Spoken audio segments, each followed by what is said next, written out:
Hello students, पिछले video में हमने तुलसीदास जी के पाठ का अध्ययन किया। उसमें हमने तुलसीदास जी के लक्षण परशुराम संवाद के बारे में पढ़ा।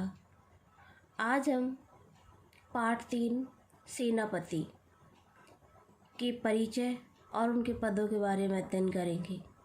सेनापति जी का जन्म 1616 ईस्वी में हुआ था। सेनापति जी का जन्म दीक्षित गोत्रीय ब्राह्मण परिवार में विक्रम संवत 1660 में हुआ था।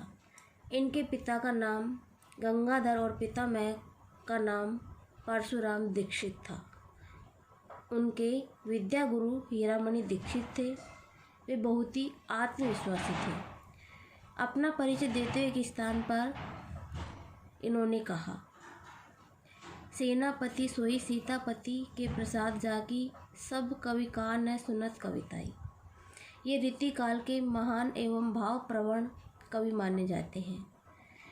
कुछ लोगों का कथन है कि सेनापति इनका उपनाम या उपाधि है, किंतु इनका मूल नाम किसी को भी ज्ञात नहीं है।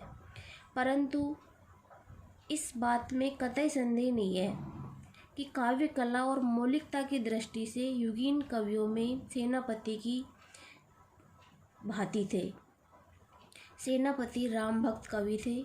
श्लेष अलंकार के प्रयोग में वे सिद्धस्त थे। सिद्धस्त का मतलब होता है पूरी तरह से पूर्ण थे। उन्होंने अपनी कविताओं में श्लेष अलंकार का अधिक प्रयोग किया है। उन्होंने किसी कवि का अनुसरण नहीं किया। ये रीतिबद्ध कवियों की श्रेणी में आते हैं। इनकी 2 रचनाएं प्रसिद्ध हैं, काव्य कल्पद्रुम तथा कवित्र रत्नाकर। काव्य कल्पद्रुम जो अप्राप्य है, अर्थात हमको प्राप्त नहीं है, और इनका काव्य शास्त्रीय ग्रंथ रहा है। इनके कवित्वों में अलंकार और रस ध्वनि के उदाहरण एक से बढ़कर एक मिलते हैं। इन्होंने अलंकार संप्रदाय का अनुसरण किया। सेनापति ब्रजभाषा की कवि हैं। साधारण शब्द भी इनके हाथ में आते ही सैनिक की भांति सशक्त बन जाते हैं। वे फारसी शब्दों का प्रयोग भी करते थे। इनकी रचनाओं में प्रसाद और ओज गुण की प्रधानता है। परिमार्जित भाषा का प्रयोग और भाव गंभीर उनके काव्य की विशेषता है। ये तो था सेनापति जी का परिचय। अब आती है हमारी इनकी कविता ऋतु वर्णन।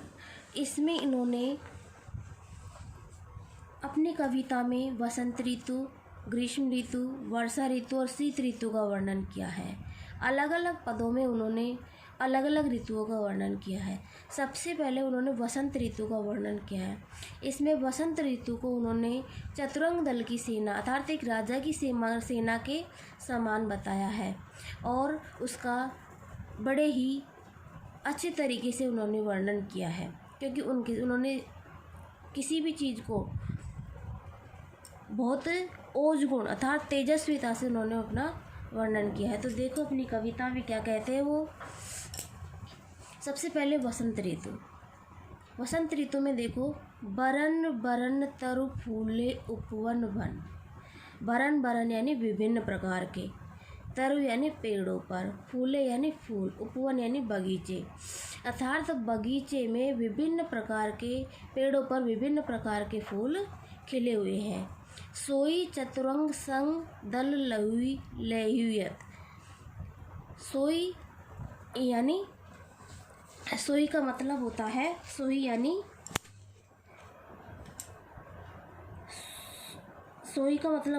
यानी सुशोभित है।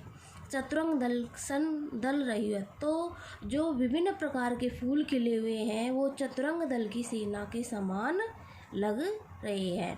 जैसे एक राजा की सेना आती है, जैसे 4 प्रकार की सेना होती है राजा की, पैदल सेना, रथ सेना, हाथी सवार सेना और घुड़सवार सेना। उसी प्रकार विभिन्न प्रकार के फूल पेड़ों पर खिले हुए हैं, वो एक राजा की चतुरंग दल की सेना के समान लग रहे हैं या सुशोभित हो रहे हैं। बंदी जिमी बोलत बिरद वीर कोकिल है। बंदी यानी स्तुति गान करने वाले चारण भाट कवि। जिमी यानी जैसे, बोलत यानी बोल रहे हैं, और बिरद यानी उनके यश का गान कर रहे हैं। वीर यानी तोते, कोकिल यानी कोयल।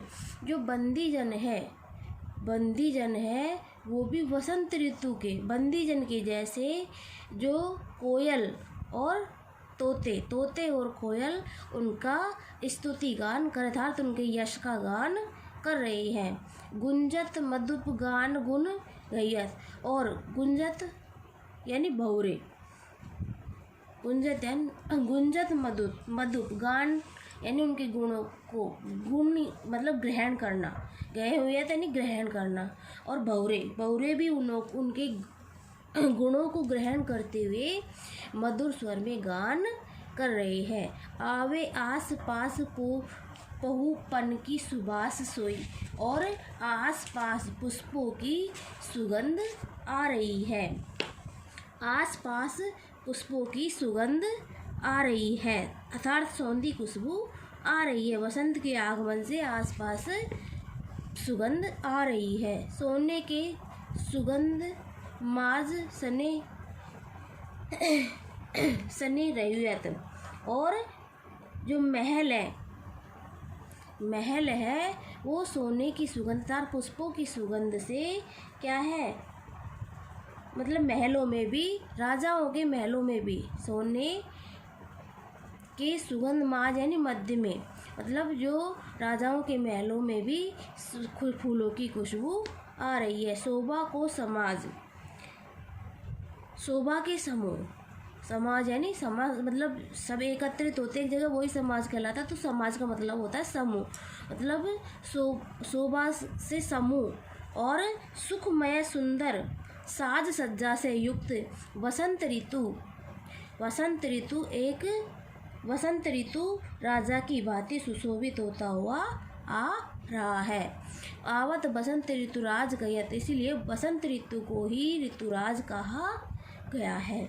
अब एक बार दोबारा देखो कि बरन बरन तरु फूले उपवन, कि विभिन्न प्रकार के, कवि सेनापति जी कहते हैं कि विभिन्न प्रकार के जो विभिन्न प्रकार के बरन बरु तरु विभिन्न प्रकार के पेड़ों पर फूल जो बगीचे में आ रहे हैं वो राजा की चतुरंग दल की सेना के समान लग रहे हैं।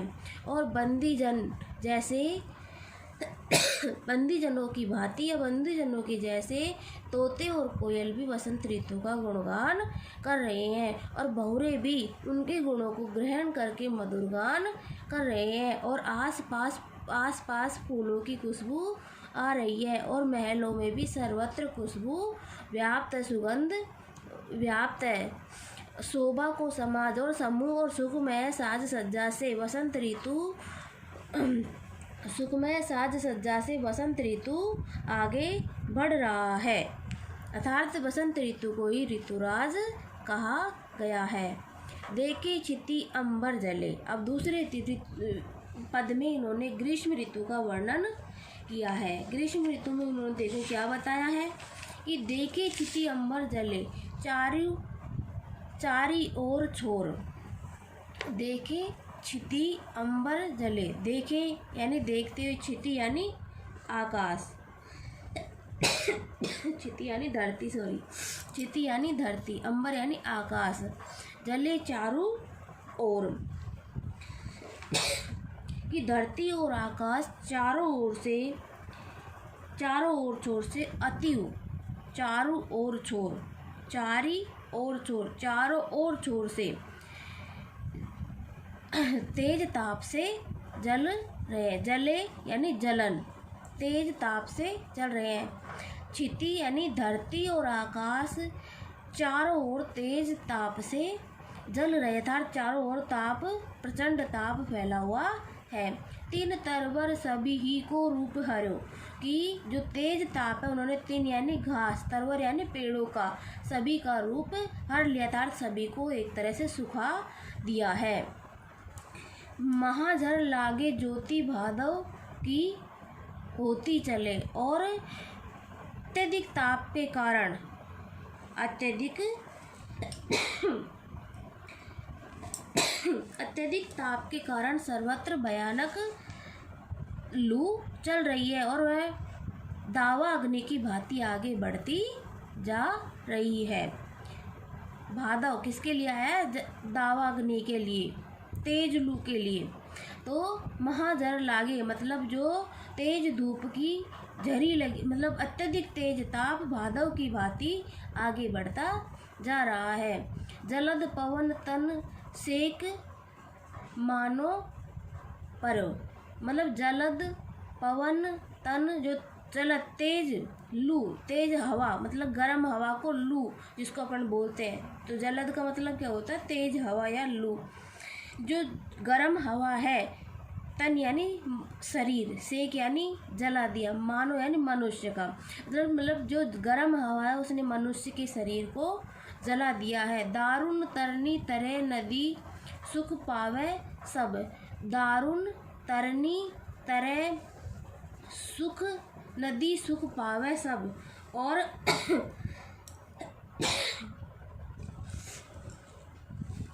जो तेज हवाएं हैं उन्होंने नदी के जल को भी सुखा, नदी सुख पावे सब। दारुण तरनी तरह, नदियों के जो उस आग से बचने के लिए, दारुण तरनी तरह तेज लू से बचने के लिए नदी के पास जाकर सब अपने आप को बचा रहे हैं। सीरी घनी घन छाया चाहे बेचित धरो, और मन, सीरी यानी ठंडी, घन छाया यानी बादलों की छाया, चाहे बे यानी मन कर, चित चाहे बेई चित, और अपना मन धरो यानी मतलब बादलों की ठंडी चाह प्राप्त करने का मन कर रहा है। देखो चतुराई सेनापति कविताएं जो कि, देखो सेनापति जी की चतुराई कि अपनी कविता को ग्रीष्म विषम वर्षा की सम करो, कि जो वर्षा ऋतु थी उसको भी ग्रीष्म ऋतु के समान वर्णन कर दिया है। वापस देखो कि देखे चिति अंबर जले चारी ओर, कि चारों ओर धरती और आकाश और छोर तक, चारी ओर छोर मतलब धरती के या आकाश के ओर छोर तक गर्म हवाएं या प्रचंड ताप फैल रहा है। तीन तरवर सभी को रूप हरो, और उस तेज ताप ने घास, तीन किसके लिए है? घास और पेड़ों का सभी को मतलब हरियाली थी उसको सुखा दिया, उनका रूप हर लिया है। महाजर लागे, और अत्यधिक तेज ताप मतलब दावा अग्नि की भांति आगे बढ़ता जा रहा है। जलद पवन तन सेक मन, और तेज गर्म हवाओं ने मनुष्य के शरीर को पूरी तरह से जला दिया या सेक तपा दिया है। दारुण तरनी तरह, और नदियों के जल पीकर वो अपने आप को थोड़ा ठंडा मतलब अपने आप को वो महसूस कर रहे हैं, अपनी गर्मी को ताप को कम कर रहे हैं। सीरी घनी चाहे वे चित धरो, और अपने मन को अपना उनका जो मन है वो बादलों की ठंडी, सीरी यानी ठंडी चाह, बादलों की ठंडी छाया प्राप्त करने का कर रहा है। देखो कविता चतुराई सेनापति कविताएं जो कि, और यह सेनापति जी की चतुराई देखो जो अपनी कविता थी जो वर्षा ऋतु को भी ग्रीष्म ऋतु के समान वर्णन कर दिया है। तो ये थे आज के 2 पद। अगले वीडियो में अगले 2 पदों का अध्ययन करेंगे। इसमें हमने वर्षा ऋतु और ग्रीष्म ऋतु और वसंत ऋतु को वर्णन किया है। अगले पदों में वर्षा ऋतु और शीत ऋतु का वर्णन करेंगे। धन्यवाद।